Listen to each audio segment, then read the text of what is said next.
IoT enabled farming from Coursera. So without further delay, let's move into our topic, that is unlocking agriculture 4.0, the limitless potential of artificial intelligence in agriculture. Before going that, I would like to have some scenario of our food security nowadays.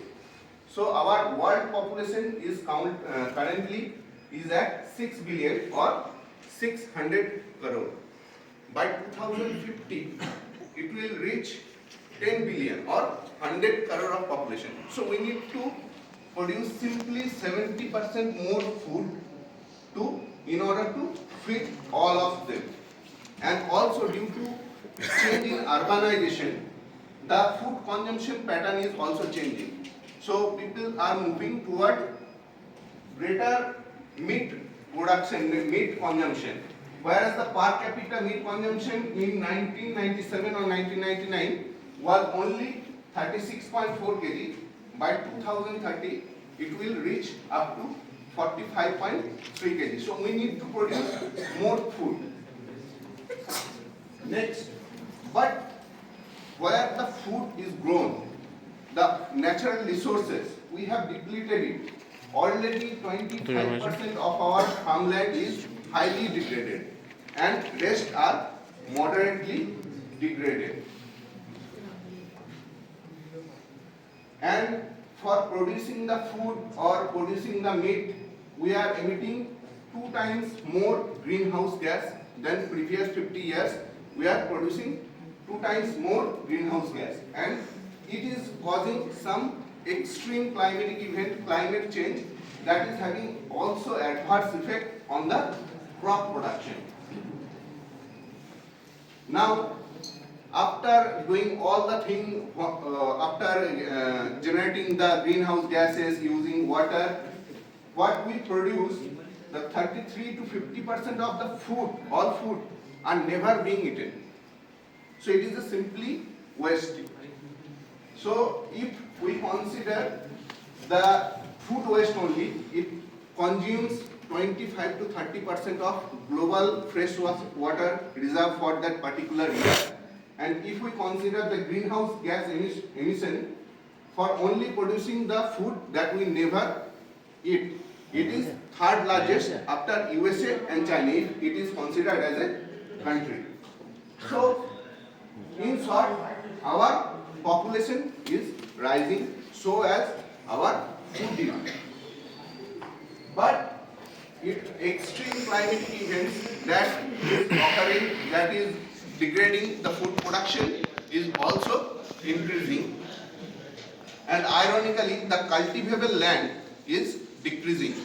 So it can be a major threat to our food security. So what is the solution then? The solution lies in Agriculture 4.0.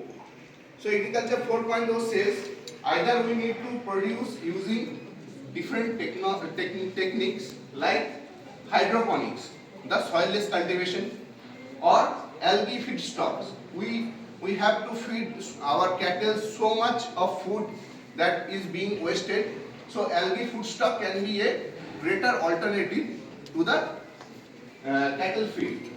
And then bioplastic, what we are eating, that is covered in a plastic, that is also very harmful for the environment. And again, if we consider in our world scenario, 2/3 of our world is covered in sea water. So if we don't have that much land available for cultivation, we need to use the sea water for farming. This is the first produced differently using NIM techniques, and we can incorporate other technologies to increase the efficiency, like vertical farming and urban farming. So instead of doing only one layer of farming, we can do multiple layer of farming for a greater efficiency. And genetic modification or GM crops we might have heard. So now GM crop or biofortified crops have been used drastically because of their sheer appearance to the person who is consuming it, and also to add some value in that particular crop. And there is cultured meat or lab grown meat, 3D printing of food. It is that this kind of technology is already being developed in the developed countries like USA, China. So this type of things we need to explore more in future. And again, another option is to incorporate cross-industry technologies. So we might heard of drones. It is not meant specially for agriculture. It was developed for the defense sector.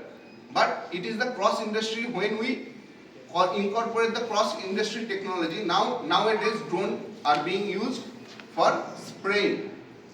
Again, data analytics, Internet of Things, precision farming, I will be discussing it later.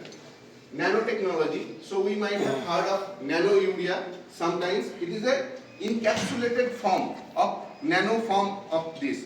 So just think, if we need to cover urea, if we need to broadcast urea of this particular SECOM university field, we might